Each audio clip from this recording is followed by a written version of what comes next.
Alright, you guys, so this is 8.1. We're going to be understanding percent. That's our standard, and then that's our learning objective.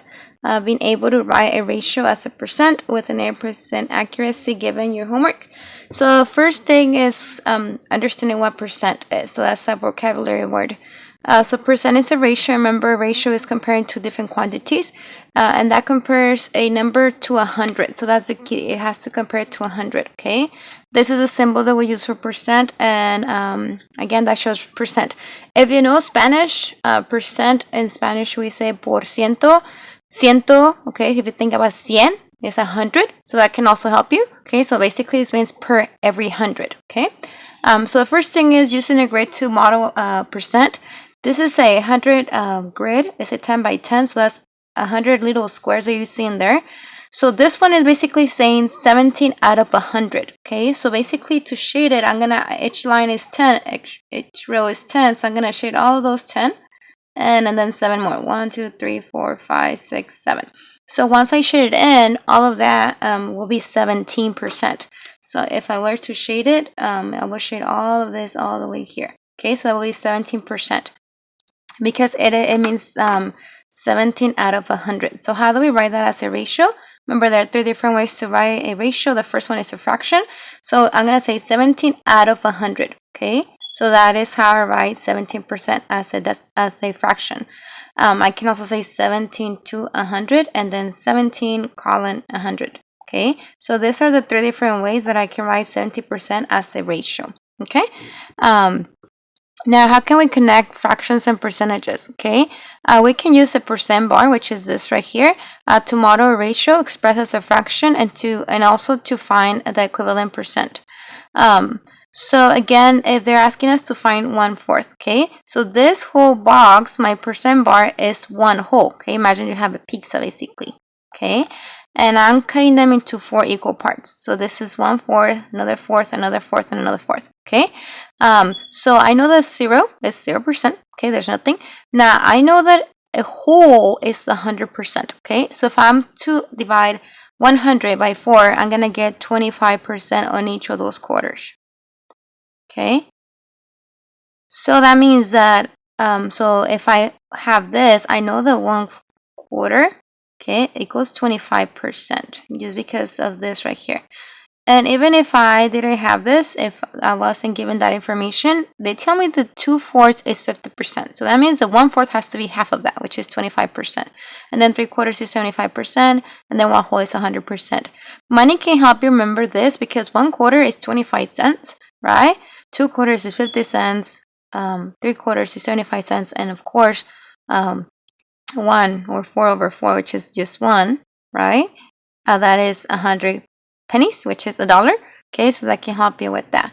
Now, let me show you how to do it in a different way. Again, using the percent bar is for us to see it more visually. So use it when you need it. If you don't need it, you do need to know how to use it and understand it. So here we go. This is how we do it algebraically.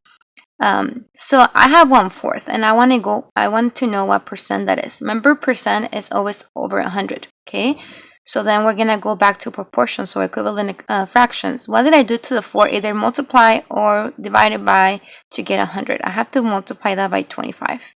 And what I do to bottom, I have to do to top. So that will give me 25 over 100, which means 21%. And okay.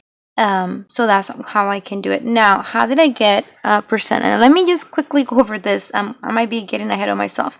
But when you're changing a fraction to a percentage, to percent, basically what you are doing, if you're given the 100 there, that one is just going to be 25 and then per 100, right?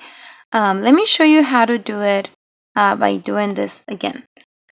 So 1/4 we know that is basically the same as 1 divided by 4. Okay, so I'm gonna do remember the first one goes in the house, so I'm gonna do division. So 1 divided by 4. How many times does 4 go into 1? 0 times. So I'm gonna add a decimal, bring it up. So then I'm gonna add a 0 here. So how many times does 4 go into 10? 2 times, and 2 times 4 is 8. So I'm gonna subtract that, and then I have 2 left over. I'm gonna add another 0, bring it down. How many times does 4 go into 20? 5 times, and that's 20, so I have no remainder. So this is 0.25. Okay, if you read this number, it's 25 hundredths. Okay, so that tells us that it's 25 over 100.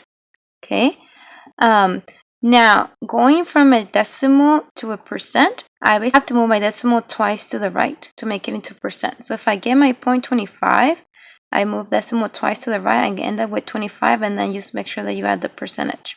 Okay, so that's how we go from decimal to a percent. I move my decimal twice to the right. Okay, so make sure you take notes on that. And how do we go from a decimal to a fraction? I just write the number 25, and then I always put it over 100.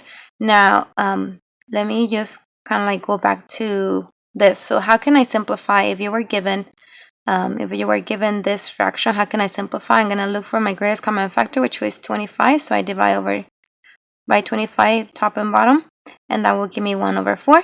Okay, and again, how do I go from a fraction to a percent? I divide just like I did right here. Okay, so that's a little extra information given there if you don't want to use the percent bar and just use your mathematical skills. Using the benchmark in proportional reasoning to write other percent to estimate fractions, okay, or to estimate fractions. This is our benchmark. So they give you the fractions on the top and then the percentage on the bottom, and we can kind of estimate. So 0 is 0%, 1/10 is 10%, 1/4 is 25%, 1/3 is 33.3%, 1/2 is 50%, and then 3/4 is 75%, and 1/2 is 100%. So for instance, they tell you, okay, find out what 9/10 are, right? So look about right here.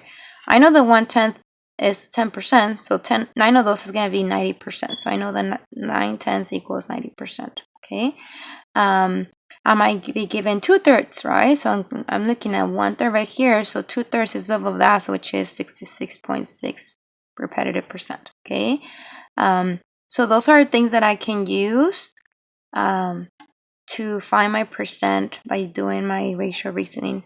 Also, like for instance, if they give me 2/4, was 2 of 25%, that's 50%, which is basically the same as 1/2. Okay, so make sure that you take notes on this and ask questions if needed.